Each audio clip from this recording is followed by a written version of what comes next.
Hello everyone, this is Noor Saba Idrisi from capital technology. मैं आज फिर आप लोग का वेलकम करती हूँ एक नई वीडियो में। इस वीडियो में मैं आपको बताने वाली हूँ शेप टूल के बारे में।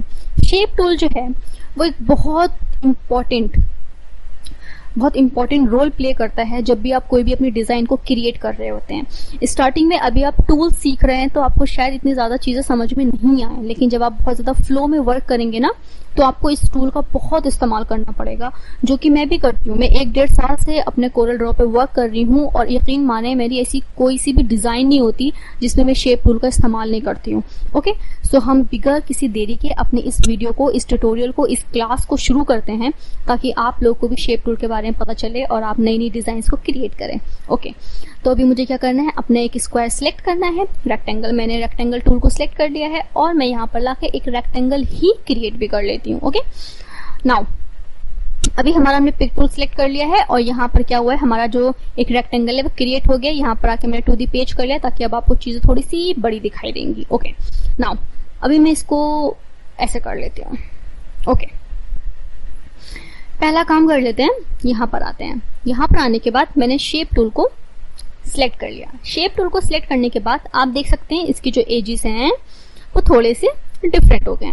मैंने इसको यहाँ से पकड़ा और यहाँ से पकड़ने के बाद मैंने इसको हल्का सा अंदर की तरफ खींच दिया तो इसकी एजेस राउंड हो गई। मैं पिक टूल को सिलेक्ट करती हूँ, अब आप देख सकते हैं कि इसकी जो एजेस हैं वो राउंड हो गई हैं। फॉर एग्जाम्पल मैं कंट्रोल Z कर लेती हूँ। अब मैं क्या करती हूँ, मुझे ना इसमें ही कुछ अलग से चीजें डिजाइन करनी है। मुझे इसे स्क्वायर को सर्कल में कन्वर्ट करना है या रेक्टेंगल में कन्वर्ट करना है या किसी भी शेप में कन्वर्ट करना है, तो मैं कैसे करूंगी? ठीक है, वो तो बहुत ज्यादा डिफिकल्ट चीज है। तो अब मुझे क्या करना पड़ेगा, मैंने इसको सिलेक्ट करा हुआ है, मैं इस पर राइट क्लिक करूंगी और यहाँ पे आपको एक ऑप्शन दिख रहा है कन्वर्ट टू कर्व। आपको यहाँ पे कन्वर्ट टू कर्व करना है या फिर आप कंट्रोल Q कर सकते हैं। ओके, मैं इस पर क्लिक कर देती हूँ। अब जो मेरा ऑब्जेक्ट है ना वो कर्व में कन्वर्ट हो चुका है।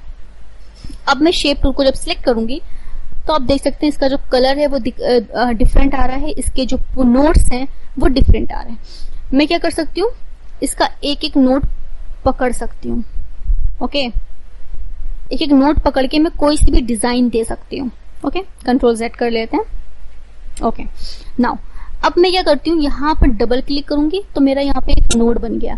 अब मैं इतने से पोर्शन को अलग डिफाइन, अलग तरीके से ट्रीट कर सकती हूँ और इतने से पोर्शन को मैं अलग तरीके से ट्रीट कर सकती हूँ। Okay, I hope you understand.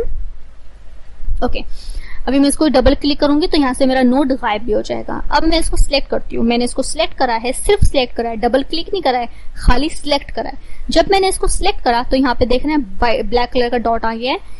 यहाँ पर आप देखेंगे दोबारा से एक ऑप्शन दे रखा हुआ कन्वर्ट टू कर्व। आप इस पे सिलेक्ट करेंगे तो यहाँ पे आपको लाइंस मिल जाएंगी। आप अब क्या करना है, इसको ऐसे पकड़ें, ऐसे घुमाएं, ऐसे घुमाएं, जैसा चाहे आप वैसा अपना डिजाइन बना सकते हैं।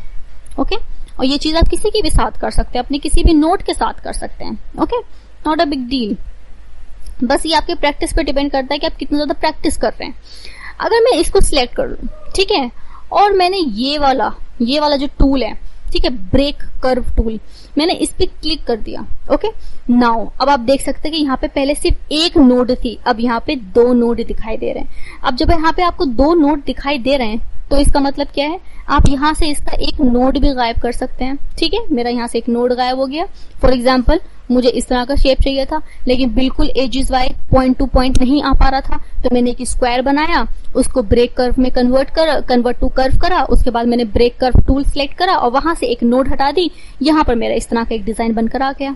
ठीक है, फॉर एग्जाम्पल मैं कंट्रोल Z कर लेती हूँ। कंट्रोल Z करने के बाद वो दोबारा से वैसी हो गया।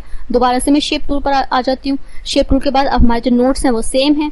अब मैं यहाँ से इस वाले को भी डिलीट कर देती हूँ और इस वाले को भी डिलीट कर देती हूँ। नाउ अब देखो, अब जो शेप है वो बिल्कुल डिफरेंट है।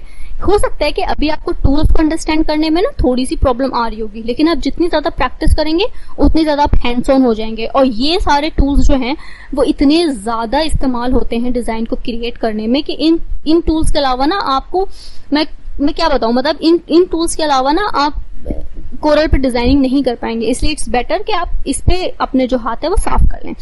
फिर मैं इसको क्या करती हूँ, डिलीट कर देती हूँ। मैं दोबारा से एक शेप ले लेती हूँ और मैं इसको कन्वर्ट टू कर्व कर लेती हूँ और मैं इसको पहले 2D पेज कर लेती हूँ। उसके बाद मैं यहाँ पे पकड़ के इसको शेप टूल पे सिलेक्ट कर लेती हूँ। मैंने इतने काम सारे कर लिए। अब यहाँ पर ना आपको कुछ ऑप्शंस, मैं इसको यहाँ पे सिलेक्ट कर लेती हूँ ताकि जो ऑप्शंस है वो इनेबल हो जाए। नाउ अब यहाँ पे आपको कर्व, ब्रेक कर्व टूल मिल रहा है, यहाँ पे आपको कन्वर्ट टू कर्व टूल मिल रहा है, ठीक है। यहाँ पे आप स्मूथ नोट्स मिल रहे हैं, ठीक है। आप इसको सिलेक्ट करेंगे तो आप इन नोट्स को स्मूथ कर सकते हैं, ठीक है। फिर आपको यहाँ पे क्या मिल रहा है, सिमेट्रिकल नोट्स मिल रहे हैं, ठीक है। फिर आपको यहाँ पे रिवर्स डायरेक्शन मिल रहा है, इनका भी बहुत इंपॉर्टेंट रोल है, ठीक है। रिफ्लेक्ट नोट्स हॉरिजॉन्टली, ये सारे हर एक तरह से देखा जाए ना, शेप टूल बहुत बड़ा टूल है और इनको हमें बहुत डीपली डिस्कशन करना पड़ेगा, एक एक चीज को हमें समझना पड़ेगा। ओके, नेक्स्ट वीडियो में इन सारे टूल्स को हम डिस्कस करेंगे ताकि हम चीजों को और अच्छी तरीके से अंडरस्टैंड कर पाएं।